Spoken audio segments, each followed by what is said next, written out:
तो ये हिंदी पट्टी की लड़ाई हो रही है क्या? दरअसल हिंदी पट्टी और इसका पुट भी ज्यादा है विनोद। देखिए 130 सीटें ही है ना दक्षिण में, हिंदी पट्टी तय करेगी। और यहां पर बीजेपी और कांग्रेस की लड़ाई में कांग्रेस कुछ जान दिखा पाएगी क्या? 2014 और 19 में नहीं दिखा पाई,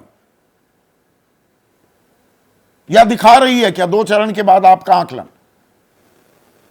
आप स्क्रीन में देख रहे हैं तो इससे मैं अंदाजा लगा रहा हूं कि आप मुझसे पूछ रहे हैं, अग्निहोत्री जी से नहीं पूछ नहीं रहे, नहीं वरना नहीं, मैं आप आप ही थोड़ा से। पलट के हाँ। उस तरफ देखते। हाँ, तो देखिए बात यह है कि मैं एक स्टेट में गया था जिसका नाम राजस्थान है, उसके बारे में बहुत चर्चा है, और वहां पर सट्टा मार्केट ने भी अपने प्रोजेक्शंस बदले हैं पिछले कुछ दिनों में। मैं गणित में नहीं जाऊंगा, मैं नहीं कहूंगा कितनी सीटें जीत रही है, कितनी सीटें हार रही है।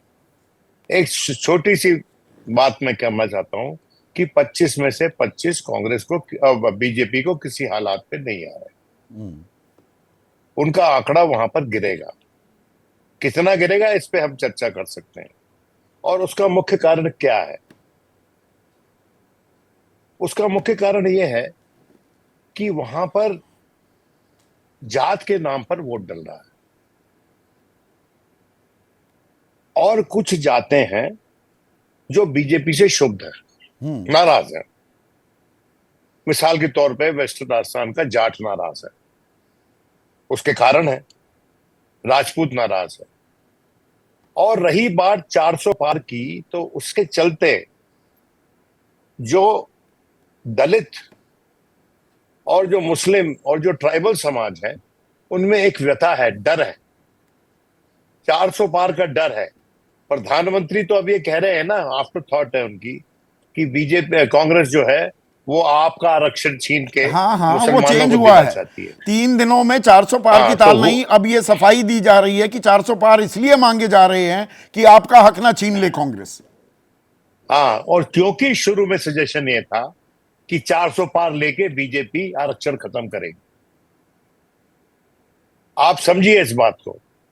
और इसलिए मोहन भागवत जी ने भी आज कुछ स्पष्टीकरण दिया हाँ, है, आरक्षण को क्योंकि लेकर। उनका एक जो कथन एक बिहार के इलेक्शन में बुरा पड़ गया था, और भारतीय जनता पार्टी की करारी हार हुई थी बिहार में, जब 2015 की नीतीश बात कर और रहे हैं आप? हाँ। लालू दोबारा इकट्ठे आ गए। तो चूंकि ये पूरा इलेक्शन जो है ये जात पे चला गया, तो मैं समझता हूं कि बीजेपी ने ये जरूरी समझा कि मुसलमान और हिंदू दोबारा किया जाए, और एकदम से वो जो विकास का नारा था, वो हमारे माननीय प्रधानमंत्री की अंतर्राष्ट्रीय छवि का मामला जो था, जो उनके बड़े बड़े अचीवमेंट्स थे, वो सब ताक पे रख दिए गए, और 2002 वाली तर्ज पर भारतीय जनता पार्टी आ गई, 2002 की गुजरात की तर्ज पर, और ये भी गिनाना शुरू कर दिया कि कुछ समाज के परिवारों में कितने बच्चे होते। ये है retrogressive Metamorphosis of the Bharatiya Janata party narrative in these elections.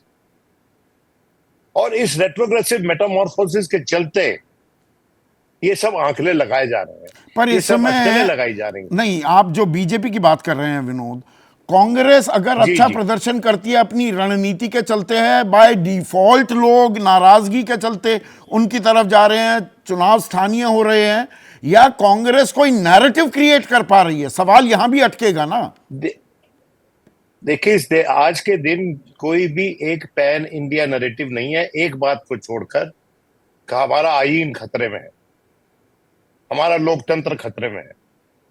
अगर कोई नेशनल नैरेटिव बना है, और कितनी भी इंटेंसिटी है उसकी, तो सिर्फ यही नेशनल नैरेटिव है। नहीं, नेशनल जहां नैरेटिव तक क्या मोदी का नहीं है कुछ, कि मोदी को लाना है या नहीं लाना है? मोदी सेंट्रल फिगर तो बन गए हैं ना इस चुनाव के। देखिए मोदी जी इस हर चुनाव में सेंट्रल फिगर बने, लेकिन हर बार एक ही तस्वीर पर, वो आज कोई मजाक में किसी व्हाट्सएप पे चल रहा है कि चाय तीसरी बार गर्म करके नहीं पीनी चाहिए, उसके जो हानिकारक हो सकते हैं उसके असर आपके स्वास्थ्य पे। देखिए मेरा ये मानना है कि माननीय प्रधानमंत्री ने जो वैरायटी है अपनी पार्टी के भीतर, जो आश्वासित करने वाले चेहरे हैं मोदी जी के मुकाबले, कुछ लोग मोदी जी को वोट नहीं देना चाहते, लेकिन पहले बहुत से ऐसे लोग थे जो इस पार्टी को वोट देते थे, बावजूद इसके कि पूरी तरह से मुतमिन नहीं थे इसकी विचारधारा के साथ। वो जो बुके है वो सडनली वैनिश कर गया, वो नजर ही नहीं आ रहा कहीं। अब मुझे आप बताइए कि कितना सिर्फ राजनाथ सिंह जी को छोड़कर, जिनका की गेस्ट अपीयरेंस है, जिनका कैमियो रोल है, जिनका कोई बड़ा रोल नहीं है, उनको छोड़कर सिर्फ 2 लोग कैंपेन कर रहे हैं भारतीय जनता पार्टी की तरफ से, और ये लोग हमेशा कैंपेन करते हैं। इनमें नयापन क्या है? इनकी बातों में नयापन क्या है? आप बताइए मुझको, कोई नयापन आपको नजर आया? नहीं, नयापन बीजेपी की तरफ से नहीं है, तो कांग्रेस कोई विकल्प के तौर पर कोई ऐसे बड़े मुद्दे क्या जमीन पर उतार पा रही है, जनता के आम वोटर के जहन में उतार पा रही है क्या? हाँ, 2-3 मुद्दे उतरे हैं। एक कि जो किसानों का मुद्दा था, जाटों के बारे में संदर्भ में आप समझ लीजिए, जो पहलवानों का मुद्दा था, जो पहलवान लड़कियों के साथ हुआ, जो जाटों के साथ हुआ, और जो समीकरण कर लिए कुछ जगह पर कांग्रेस ने, और थोड़ा ग्राउंड यील्ड किया। अब जैसे उन्होंने हनुमान बेनीवाल के साथ समीकरण कर लिया, बाप पार्टी के साथ समीकरण कर लिया, उधर सीपीएम को जगह दे दी सीकर में, तो उसका रिजल्ट नजर आ रहा है। और लगता है कि इलेक्शन के रिजल्ट जब पूरी तरह से आएंगे तो हम समझ जाएंगे।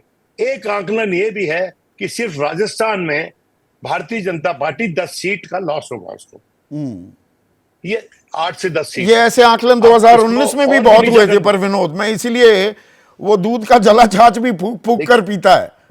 2019 में फलोदी सट्टा मार्केट ने अपने आंकड़े नहीं बदले थे, हमने आपने बदले, ये आज उन्होंने भी बदले। तो आंकड़े बदल रहे हैं, आप ये कह रहे हैं कि आंकड़े बदल रहे हैं, पर इसमें जैसे ही घड़ी का काटा दोपहर 2:30 पे आए, बबीता जी का दिल सास बहू साजिश के लिए मचल जाए। और ये है इनकी बहू, पूरे दिन ऑफिस की टेंशन हो जाए गॉन जब ये करें अपना फेवरेट शो फ्री टाइम पे ऑन। इनकी तरह आप भी देखें अपना फेवरेट शो अपने टाइम पर, और डाउनलोड कीजिए एबीपी लाइव ऐप अपने स्मार्ट टीवी पर।